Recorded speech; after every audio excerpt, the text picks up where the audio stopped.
Richmond, capital of the Confederacy. All up and down Monument Row. There are reminders of the war between the states. Tonight on the 3/4 mile short track, it's the war between NASCAR's top teams. Joe Gibbs Racing, DEI, Hendrick Motorsports, all at the front of the pack. Now you watch that 11. He's been eating the bottom up all night long. Been down on that yellow line.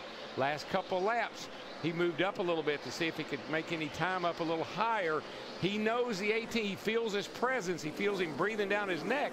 He's starting to search around a little bit to see if there's something better.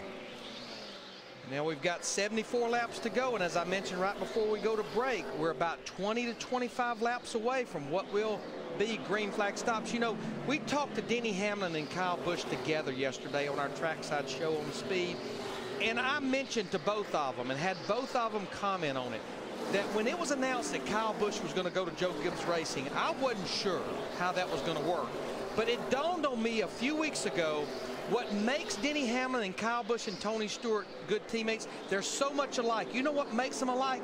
They cannot stand to run second. And Denny Hamlin said, no, it behooves me to run second to my teammate. And it all started at a Goodyear tire test in Atlanta in the fall. They each kept trying to be king of the hill at that tire test, but they respect each other at the same time. Well, I tell you what Denny Hamlin's doing right now. He's overdriving his car. He's sailing that thing off in the corner. He sees the 18 back there now, and he's just driving in the corner too hard, and it's really hurting his lap time. It's hurting him as far as getting into the corner. He's overdriving it. Darrell, when you've led every green flag lap this late in a race, do you really know how good your car is versus the competition? Because nobody's come up to test you. Nobody really has, but you know what? They always told me when you're looking back, you're losing time, and I think he's starting to look back. And that 18, you see that smoke bowling off of it?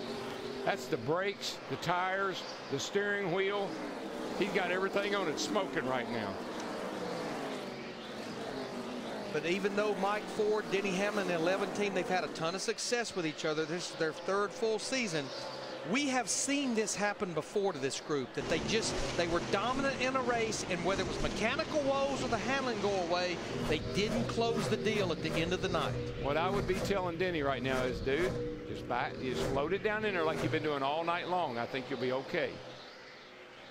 Dale Jr. is third. He is 2.4 seconds off the lead, and his lap times pretty much mirror Hamlin's at this point.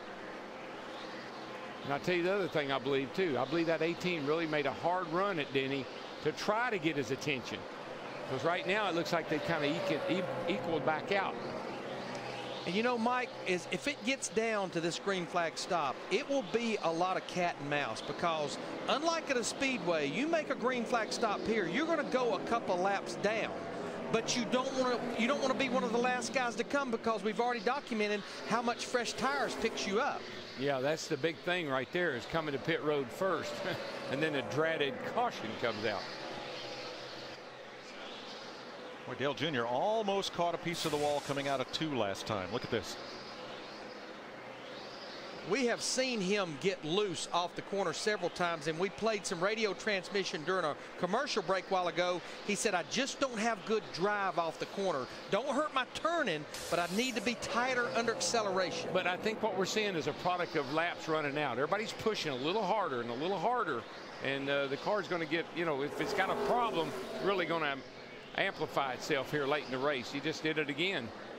Well, Chris and Jeff, the lead is tightening up. There's one pit stop to go. The vice kind of tightens as we get into these last 65 laps. That's right, Mike. And as Darrell was just talking about, after these pit stops, right, should you get another caution, if you're the guy leading, then you have that other game to play, right? Do I come in for tires? Do I stay out? Right. Well, the thing is right now, if I'm the crew chief, you have got to have a game plan for all these scenarios. When do I pit? If I'm leading, do I want to pit first, or I want to let the guy run in second, pit before me?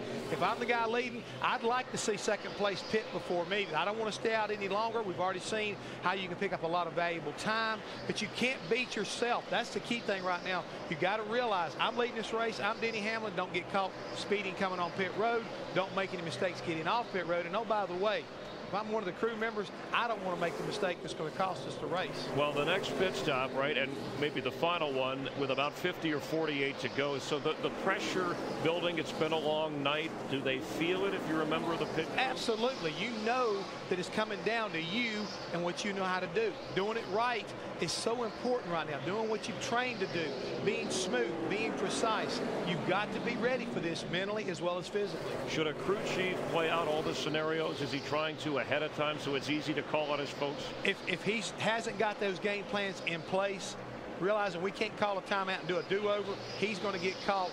He's going to make a mistake, and it will wind up costing him the race. Right now, a lot of pressure on Mike Ford because it's his race to lose. And Denny Hamlin has led all but one lap, but of the top drivers in their teams, Kyle Busch behind him, Dale Earnhardt Jr., Mark Martin, Clint Boyer, what about the pit crews? How would you rank? Does anybody have an edge going in?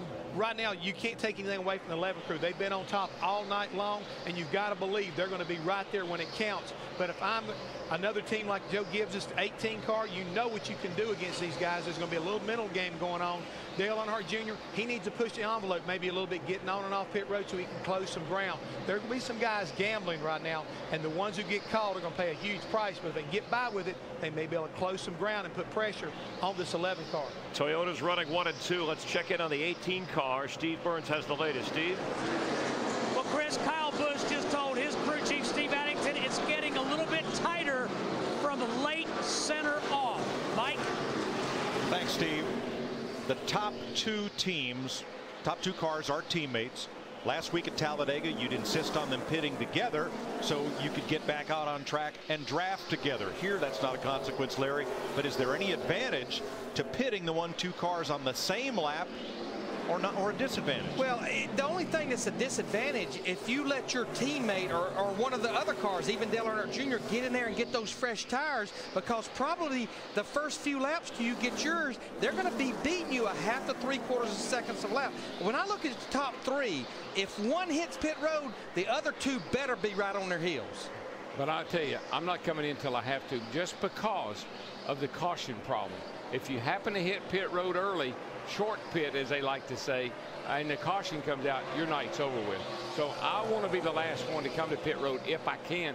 Plus, if there's another caution later into the evening, I've got better tires and I might be able to stay out. 57 laps to go. One more pit stop will be required. Denny Hamlin trying to become the third driver to pull off the weekend sweep at Richmond. Harry Gant in 1991, Kevin Harvick in 2006, both in the fall.